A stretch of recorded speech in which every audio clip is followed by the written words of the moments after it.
네, 오늘 에베소서 1장 두 번째 이야기를 하려고 합니다. 네, 저는 오늘 설교 제목 한번 보여주실래요? 설교 제목 한 번만 보여주세요. 네, 왕의 능력을 아는 것이라고 말씀을 전하려고 합니다. 무엇이 왕이고 무엇이 그 능력인지에 대해서 생각하시면서 오늘 에베소서를 펴놓고 같이 15절부터 같이 내용을 읽어가기 바랍니다. 사람들은 과거를 추억하며 기억하며 살아가곤 합니다. 제가 지난 토요일에 고등학교 시절을 함께 기도하며 예배했던 친구들을 만났습니다.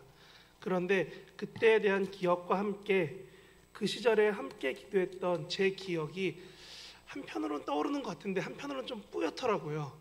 저도 이제 고등학교를 생각하면 조금 시간이 지나니까 그렇게 과거 같지 않은데 신기한 거는 기억은 또렷하지 않은데 마음은 또렷하다는 겁니다.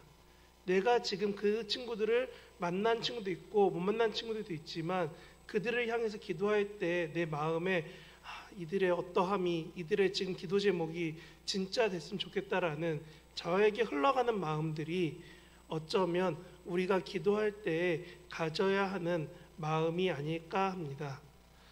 저는 오늘 바울이 분명 이런 마음을 가지고 본문의 내용을 말하는 것 같습니다.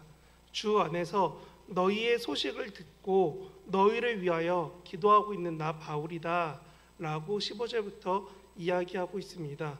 제가 과거의 추억 속에서도 함께 예배했던 동역자들을 위해서 기도할 때 마음을 썼던 것처럼 바울도 마음으로 기도할 때 16절에 기억하며 감사하며 기도한다 라고 합니다. 이는 우리가 선교지를 위해 기도할 때에도 또한 우리에게 부탁한 다른 사람을 위해 기도할 때에도 동일해야 합니다. 우리는 마음을 담아서 기도할 수 있어야 됩니다. 바울처럼 기도할 수 있어야 합니다. 그래서 바울은 이런 표현을 다른 그의 서신에서도 나타납니다. 로마서 1장 한번 보여주시겠어요? 로마서 1장 이렇게 쓰여 있습니다. 항상 내 기도에 쉬지 않고 누구에 대해서? 로마 너희 교회를 위해서 하나님께 기도하고 있다 라고 말합니다. 데살로니가 전서 1장은 이렇게 말합니다. 우리가 너희 모두로 말미암아 데살로니가 교회 모두로 말미암아 하나님께 감사하며 기도할 때 너희 교회들을 기억하면서 나는 말하고 있다 라고 말합니다. 또한 빌레몬서 1장 4절에 보면 이렇게 말합니다. 내가 하나님께 감사하고 기도할 때 빌레몬 너에 대해서 말하는 것은 이라고 말하면서 바울은 무엇이라 말하냐면 다른 사람을 위해 기도하고 있다는 것을 말하고 있습니다. 그러면 우리는 어떻게 기도하고 있습니까? 어떠한 마음으로 어떠한 생각이 들면서 나 말고 다른 사람을 위해 지금 기도하십니까? 나의 기도의 지경 가운데 내 마음에 진실함이 담길 때는 언제입니까? 그래서 우리 공동체를 위해서 기도할 때 내 마음엔 진실한 마음이 있는지 한번 돌아보길 바랍니다. 사실 오늘 본문을 쭉 읽어다 보면은 15, 16절은 기도하라라고 말하면서 17절부터 이렇게 이야기합니다. 하나님의 영광의 아버지께서라고 표현되는 게 있습니다. 사실 이 표현은 하나님의 전능하심에 대해서 말하는 것입니다. 고린도전서 6장 14절에 보면 이렇게 쓰여 있죠. 하나님이 그의 권능으로 우리를 살리십니다 라고 말하고요. 로마서 6장에 보면 이렇게 쓰여 있습니다. 아버지의 영광으로 말미암아 그리스도가 살아나셨다 라고 말합니다. 그래서 오늘 보면 17절을 다시 보면 이렇게 됩니다. 우리 주 예수 그리스도 17절 보면 이렇게 씁니다. 우리 주 예수 그리스도의 하나님 영광을 전능으로 바꾸면은 뭐라고 하냐면 전능하신 아버지께서 지혜와 계시의 영을 우리에게 주셨다라고 말하는 겁니다. 그리고 그렇게 해서 우리에게 그 지혜와 계시의 영을 통하여서 이 먼저 에베소 교회에게 그리고 오늘 믿는 우리에게 하나님이 무엇을 원하시냐면 하나님 알게 하시기를 원하신다라고 쓰여 있다는 겁니다. 바울은 이 능력 있고 영광스러운 하나님 아버지가 자신의 영을 믿는 우리에게 주시기를, 더 구체적으로는 교회가 이미 소유했던 성령을 우리에게 하여금 더 알게 하시고 더 깊은 지혜와 계시를 알게 해달라고 호소하는 겁니다. 그래서 성령의 임재로 더욱더 채워지기를 바울은 바라고 있었습니다. 이것이 바로 우리에게 바울이 말하는 기도에 대한 내용이라는 겁니다. 사실 오늘 본문 바로 앞인 제가 지난번에 설교했던 13절 14절 보면 이렇게 쓰여 있습니다. 에베소서 1장 13절 14절입니다. 약속의 성령으로 인치심을 받아서 우리가 그의 영광을 찬송하게 하려고 우리를 부르셨다. 우리에게 그렇게 영광이 하나님이 함께 하신다라고 말합니다. 그리고 또한 뭐라고 말하냐면 에베소서 5장 18절에 보면 이렇게 쓰여 있습니다. 오직 성령으로 충만함을 받으라라고 합니다. 성령이 너희 안에 충만해져서 결국은 우리가 하나님만 바라볼 수밖에 없게 되는 상태까지 이르기를 바울은 에베소 교회에 바라는 것입니다. 이 충만에 대해서는 23절에 한 번 더 말씀드리겠습니다. 그래서 우리가 이렇게 충만해지는 것을 통하여서 그 근거인 이사야서를 생각하고 또 보기를 원하는데요. 이사야서 11장 2절을 보면 이렇게 쓰여 있습니다.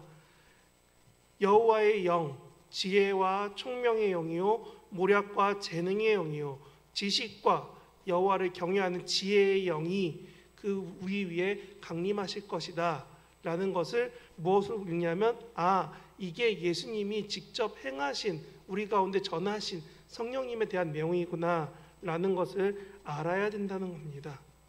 그래서 17절에 쓰여 있는 것입니다. 뭐라고 써 있냐면 이렇게 써 있었죠. 지혜와 계시의 영을 너희에게 주사라고요.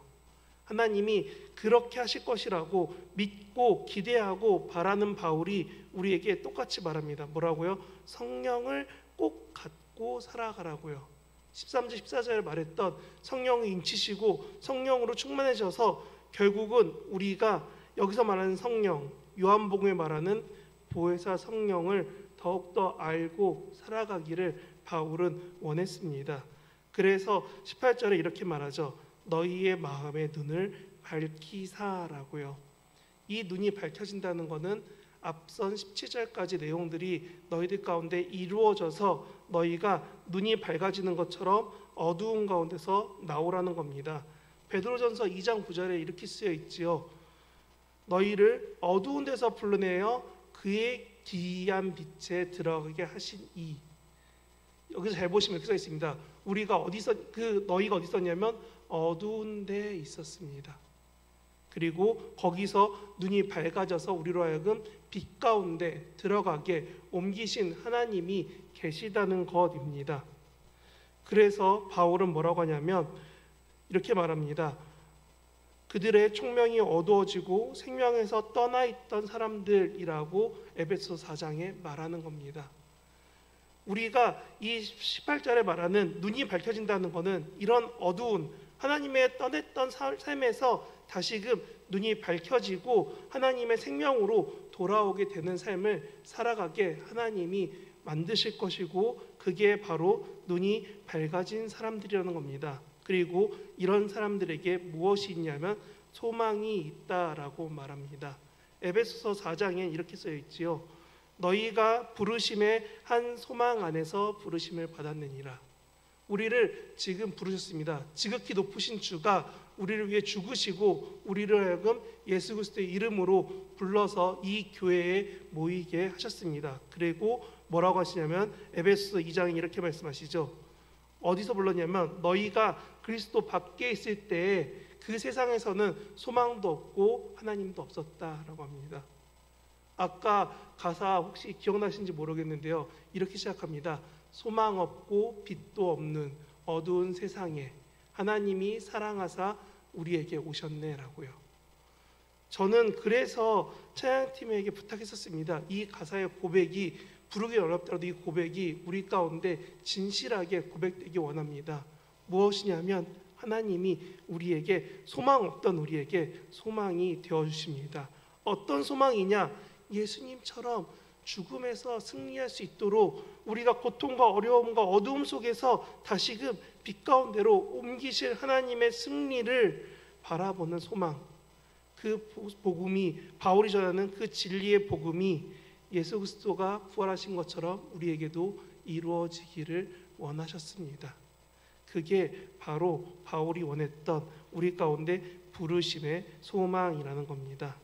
그 빛으로 나와 내가 어떠한지, 나의 상황이 어떠하고 어렵고 힘들고 갑갑할 때라도 부활하신 예수님을 바라보며 위로를 얻고 그 가운데 우리에게 능력 되시는 하나님, 18절에 보면은 이렇게 쓰여 있지요. 그의 부르심 소망이 무엇이며 성도 안에서 그의 기업의 영광의 풍성함이 무엇이며 라고 쓰여 있습니다. 부르심이 무엇이고 소망이 무엇이고 영광이 무엇인지에 대해서 말할 때 우리는 고민해야 됩니다. 우리가 정말 하나님이 우리를 부르신 것인지, 구약에서 말하는 열방의 하나님, 만군의 여호와, 만군의 주가 정말 내 하나님인지, 이사야서에서 말했던 진실한 하나님이 나를 부르신 것인지에 대해서 고민하면서 하나님을 바라봐야 된다라는 것입니다.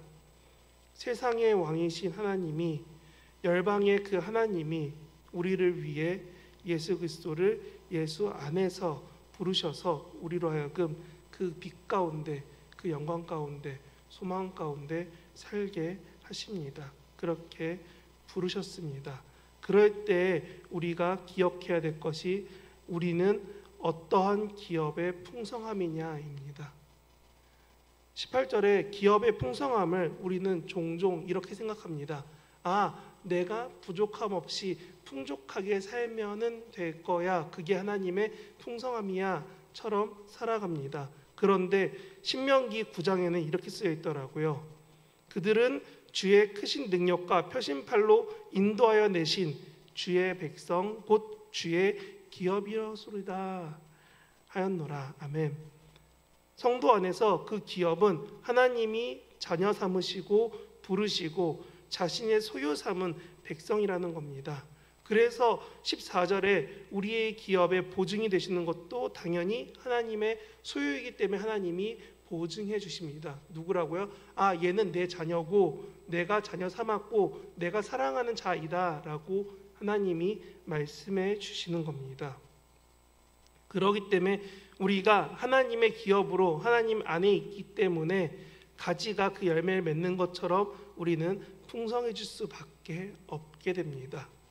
그래서 하나님이 그렇게 풍성하고 영광 가운데 채워지게 하실 때에 19절에 말하기 이렇게 써있죠. 하나님의 지극히 크심이 어떠한지 알게 하실 거다라고 말하는 겁니다. 그의 힘의 위력으로 역사를 따라 믿는 우리에게 베푸신 능력의 지극히 크심이라고 쓰여 있습니다. 한글로 보면 무언가 내용 같은데 헬라어나 다른 성경들을 봤더니 순서가 이렇게 됩니다. 믿는 우리에게 베푸신 능력의 지극히 크심이 그의 힘의 위력으로 역사하는 것이고 그 어떠한 것을 우리가 알게 되기를 구합니다 라고 순서가 조금 바뀌어 있습니다. 무슨 말을 하고 싶으냐? 하나님이 믿는 우리에게 베푸신 능력이 너무 커서 우리가 감당치 못하고 그것이 하나님의 나타나게 될 때 우리 삶은 변화될 수밖에 없게 된다는 겁니다. 그리고 그것이 23절로 향할 때 풍성함이라는 것으로 결과짓게 된다는 겁니다. 우리가 하나님의 크심을 잘 아는 내용 중 하나가 이것이 있습니다. 출애굽기에서 10가지 재앙이 있었습니다. 말도 안 될 일들이 벌어졌지요. 노아와 그 가정이 홍수 가운데서 구하시는 분이 하나님이시다라고 창세기에 쓰여 있습니다. 그리고 조금 더 이 에베소서를 보면 가깝게는 예수님이 과거부터 현재 있는 그 모든 사람들에게 베푸신 크신 능력이 있다라는 것을 우리로 알게 하신다는 겁니다. 신명기 3장에 보면은 이렇게 쓰여 있습니다. 주 여호와여 주께서 주의 크심과 주의 권능을 주의 종에게 나타내시기를 주의 큰 능력으로 행하신 일 같이 행할 수 있으리까. 네, 이것은 모세가 회고하면서 말하기를 이렇게 큰 일을 다시 또 행하시겠습니까? 라는 질문이었지만 오늘 우리에게는 다 알고 있습니다. 이보다 더 큰 일을 하나님이 행하셔서 결국은 그 많은 백성이 우리가 아는 이스라엘 땅에 들어갔고 또한 그들의 삶이 하나님 앞에서 예배하는 삶을 살게 되었습니다. 그런 하나님의 크심을 인정할 때 우리는 그 하나님의 어떠하심을 더 다시 보게 된다는 겁니다. 하나님은 우리에게 베풀어 주셨습니다. 우리가 어떠함이 아니라 하나님이 우리에게 베풀어 주심은 전적인 하나님의 능력이자 주권이자 은혜입니다.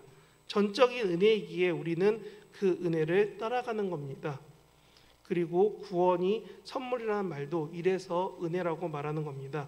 로마서 5장에 보면 이렇게 쓰여 있죠. 은혜와 의의 선물이 넘치도록 받은 자들이 있다라고 말합니다. 그리고 에베소서 2장 8절에는 우리가 잘 아는 이런 말씀이 있습니다. 믿음으로 말미암아 구원을 받았으니 이것은 너희에게서 난 것이 아니요 하나님의 선물이다라고 말합니다. 우리가 예수 그리스도를 믿었기 때문에 구원을 받고 이 구원을 받게 된 것은 우리의 어떠함이 아니라 우리 믿기만 한 거고 전적으로 하나님이 주신 선물이다라고 말하는 겁니다. 그래서 19절에 말하는 우리에게 베푸신 능력이 중요한 겁니다. 하나님이 우리에게 베풀어 주셨습니다. 무엇을요? 구원을요. 하나님이 베풀어 주셨습니다. 무엇을요?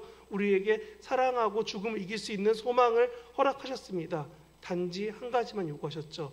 예수 그리스도를 믿느냐 믿지 않느냐. 그래서 20절에 보면 이렇게 말합니다. 그의 능력에 그리스도 안에서 역사하사 죽은 자들 가운데서 살리시고 하늘에서 자기의 오른편에 앉히셨다라고 말하는 겁니다. 예수님이 하나님의 아들이 죽음을 택하셔서 십자가에서 우리 때문에 죽으시고 부활하셔서 결국은 그분이 살아나시고 하나님 우편에 앉으셨습니다. 이것이 우리가 소망해야 될 하나님의 승리라는 겁니다. 그리고 그렇게 하실 줄을 우리에게도 그렇게 행하실 것을 믿는 것이 우리의 믿음이라는 겁니다. 21절에 모든 통치와 권세와 능력과 주권과 이 세상뿐만 아니라 오는 세상에 일컫는 모든 이름 위에 뛰어나게 하시고 라는 말이 나오는 이유가 이와 같은 것입니다. 하나님이 20절, 21절 통하여서 말씀하시는 거죠. 그리스도가 부활하셨고 그 부활하신 그리스도에게 이 많은 것을 허락하셨는데 이는 세상의 모든 것 위에 뛰어난 이름으로 허락하셨다는 겁니다. 여기에 모든 것은 하나님이 지으신 그 모든 것입니다. 우리뿐만이 아니라 동물과 환경과 영적인 그 모든 분야까지 과거와 현재와 미래와 그 모든 것을 다 통틀어서 하나님이 지으신 그 모든 것 위에 예수 그리스도의 이름을 얹어 놓으셨다는 겁니다. 그리고 그 이름뿐만이 아니라 예수 그리스도에게 통치와 권세와 능력을 주셨다는 겁니다. 주신 이는 하나님이 그만큼 있기 때문에 줄 수 있는 겁니다. 결국 그 모든 것을 만드신 하나님이 계시다는 걸 인정하게 되고 예수님이 이렇게 행하실 것을 믿게 될 때에 우리는 그 이름만 붙잡게 된다는 겁니다. 사도행전 4장 12절에 이와 비슷한 말이 나옵니다. 다른 이로서는 구원을 받을 수 없나니 천하 사람 중에 구원을 받을 만한 다른 이름을 우리에게 주신 일이 없음이라. 아멘. 이것은 다시 말하면 예수 그리스도의 이름만이 우리가 믿고 신뢰하고 따라야 된다는 것입니다. 이 말은 베드로가 행했고 여러 사람들이 보았던 이야기입니다. 그리고 아마도 바울도 이 사건을 알고 있었을 것입니다. 그런데 바울이 변화되고 나서 자신의 삶을 살아갈 때 스데반과 이 과거의 사람들의 사건들을 듣게 됐을 때 예수님의 이야기를 알게 되었을 때 그는 더욱더 가슴에 맺혔을 것입니다.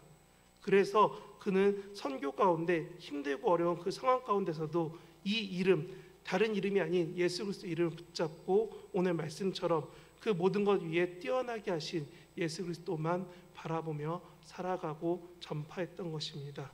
그래서 하나님은 그 예수 그리스도의 발 아래 복종하게 하시고 그를 만물 위에 교회의 머리로 삼으신 것입니다.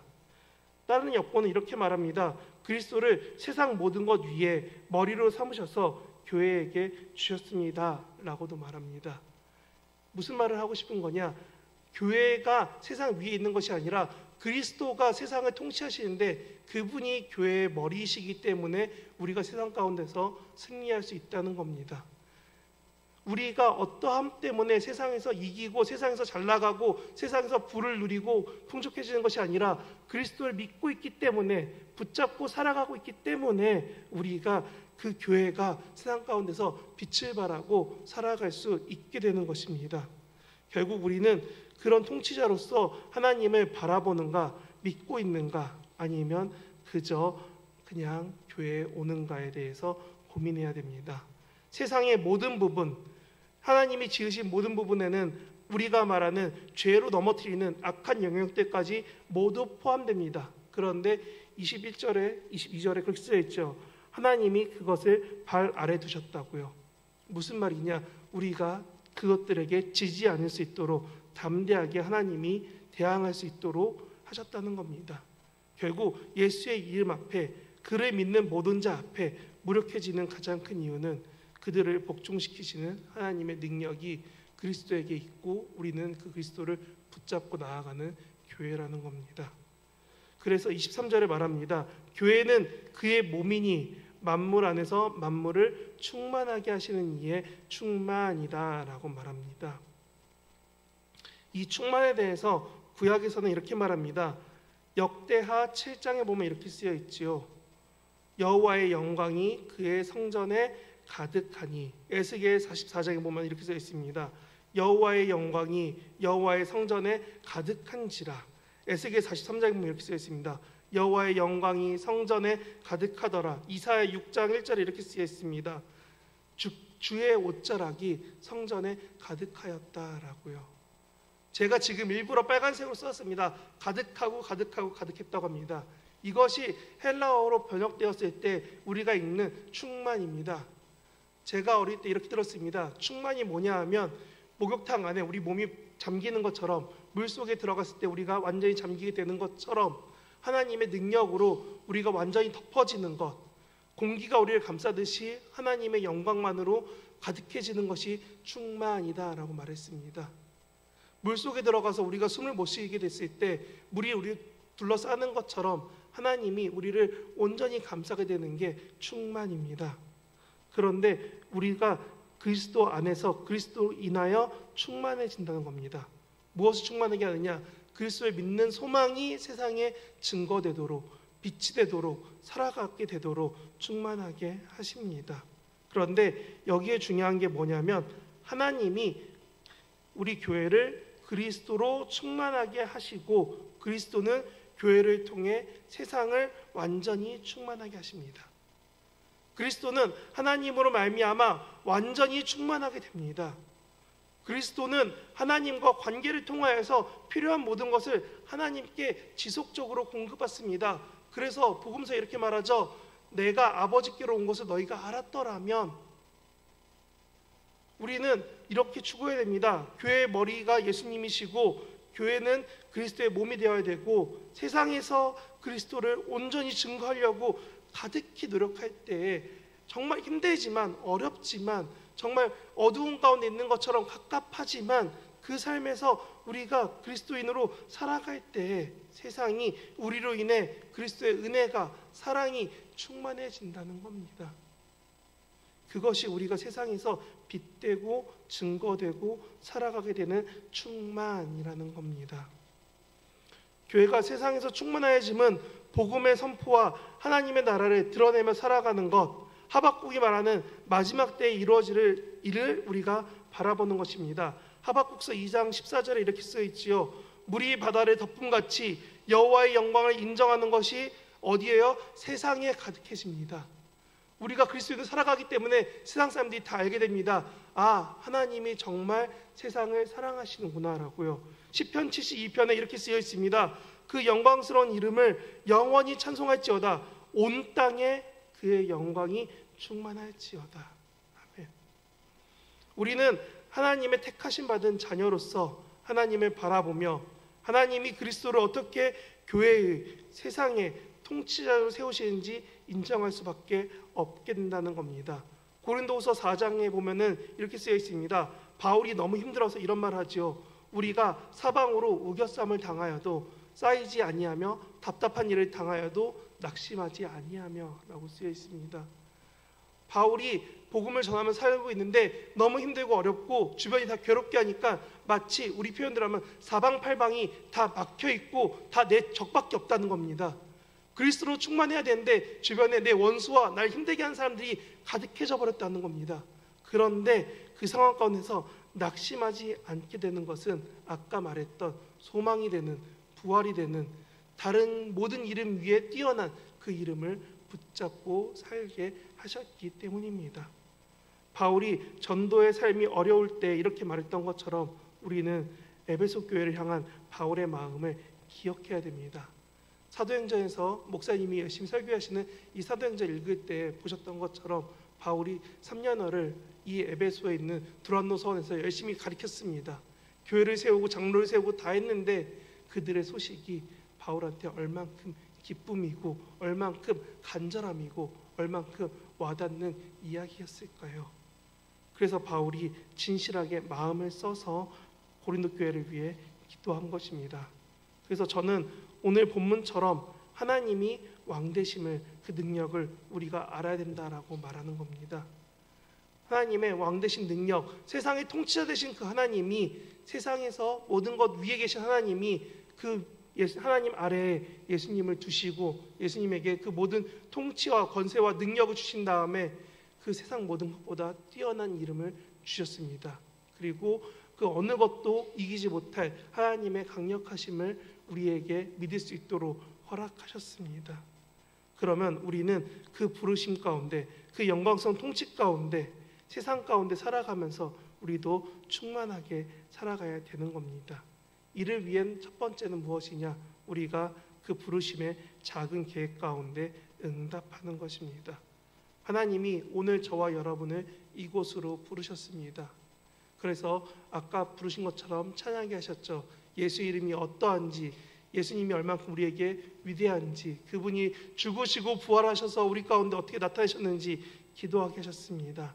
그러면 우리가 그 믿음 가지고 우리의 삶이 바울처럼 사방이 우겨쌈을 당하여서 사망의 음침한 골짜기 같은 시편 23편에 내가 어떻게 할지 못할 그런 어두운 가운데 있을 때에도 하나님이 승리하게 하실 것을 믿고 기대하고 살아가야 됩니다. 그리고 그 믿음 가지고 우리가 주변을 바라보며 기도할 수 있어야 됩니다. 저는 왕의 능력이 바로 여기 있다는 것 같습니다. 내가 이렇게 소망 가지고 살아갈 때 내 가운데 빛이 충만해지고 하나님의 은혜가 충만해졌을 때 그 빛 가지고 내 주변에 있는 사람들을 위해 기도할 수 있습니다. 어떻게요? 진실하게요. 어떻게요? 내 마음 써서요. 내가 마음이 아프고 내 몸이 아픈 것처럼 내 옆에 있는 지체를 위해, 내가 들은 기도 제목을 위해, 내가 기도해야 될 선교지를 위해, 내가 기도해야 할 이 교회를 위해, 그리고 세상에 내가 섬겨야 될, 사랑해야 될 그 사람들을 위해 기도할 수 있게 된다는 겁니다. 그럴 때 우리가 있는 자리에서 하나하나 우리는 충만해져 갈 것이고 우리를 통하여서 세상은 더 충만해져 갈 것입니다. 그게 만물 가운데 충만한 사역입니다. 충만한 사역에 나의 기도가, 우리 증산제일교회가 쓰임받기를 소망하며 하나님의 사랑으로, 은혜로, 선물로 나를 선택하시고 부르시고 기도하기 원하시는 하나님 앞에 나아가 하나님을 더 알기를 소망하는, 더 갈망하는 저와 여러분 되시기를 진심으로 기도합니다.